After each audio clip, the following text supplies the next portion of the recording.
मराठी, तुमचा विश्वास आमची ताकद. परमहंस रामकृष्ण मौनीबाबा शिक्षण संस्थेच्या विश्वस्थांवर दाखल झालेल्या गुन्ह्यांविरोधात काँग्रेस आक्रमक झालीय. हे गुन्हे राजकीय दबावातून आणि सूडबुद्धीने दाखल केल्याचा आरोप करत जिल्हा काँग्रेसने बुलढाण्यात जोरदार निदर्शने केलीय. बुलढाण्यातील जयस्तंभ चौकात सोमवारी 15 जून रोजी जिल्हा काँग्रेस कमिटीच्या वतीने तीव्र निदर्शने करण्यात आली. आय सपोर्ट राहुल भाऊ, बहुजनांचे आधारवड राहुल भाऊ अशा फलकांनी आणि जोरदार घोषणाबाजीने संपूर्ण परिसर दणाणून सोडला होता. या आंदोलनाचे नेतृत्व करणारे काँग्रेस जिल्हाध्यक्ष प्रकाश पाटील औचार यांनी सत्ताधाऱ्यांवर आणि प्रशासनावर तीव्र हल्लाबोल केला.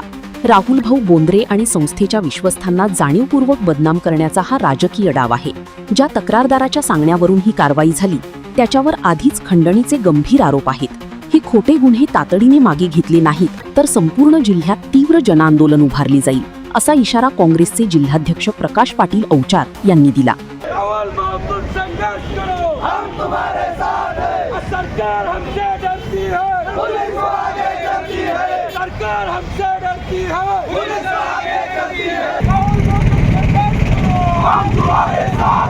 मौनीबाबा संस्थांचे विश्वस्त माजी आमदार राहुभाऊ बोंद्रे यांच्यावर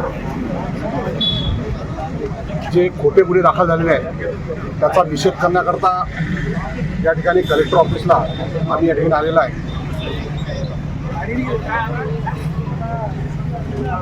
4 दिवसाच्या आधी मौनीबाबा संस्थांचे अध्यक्ष आणि विश्वस्त यांच्यावर एक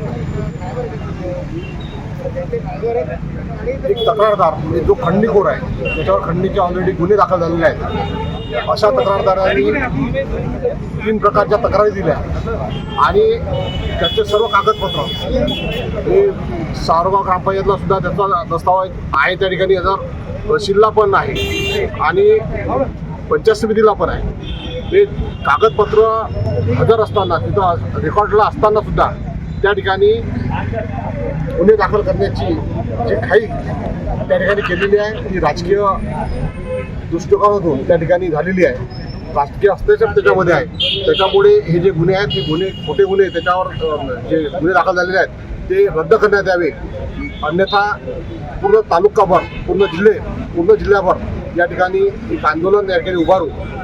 ताबडतोब या ठिकाणी जिल्हाधिकारी साहेबांनी SP साहेबांनी संपूर्ण चौकशी करून जे खोटे गुन्हे दाखल झालेले आहेत ते खोटे गुन्हे त्यांनी तात्काळ रद्द करावे. जयस्तंभ चौकातील निदर्शनांनंतर या मोर्चाने थेट जिल्हाधिकारी कार्यालयावर धडक दिली. काँग्रेसच्या शिष्टमंडळाने जिल्हाधिकारी आणि जिल्हा पोलीस अधीक्षकांना निवेदन देऊन संस्थेच्या विश्वस्तांवरील खोटे गुन्हे तात्काळ रद्द करण्याची आणि शासनाची दिशाभूल करणाऱ्या खंडणीखोर तक्रारदारांवर कठोर कारवाई करण्याची मागणी केली. गेल्या 35 वर्षांपासून बहुजन समाजातील विद्यार्थ्यांसाठी कार्यरत असलेल्या या संस्थेला राजकीय आकसापोटी त्रास दिला जात असल्याचा संताप काँग्रेस कार्यकर्त्यांनी व्यक्त केलाय. आता प्रशासन यावर काय पाऊल उचलणार याकडे सर्वांचे लक्ष लागले आहे. ब्युरो रिपोर्ट, लोकप्रिय मराठी न्यूज, बुलढाणा. अशाच ताज्या आणि वेगळ्या घडामोडींसाठी पाहत रहा लोकप्रिय मराठी न्यूज.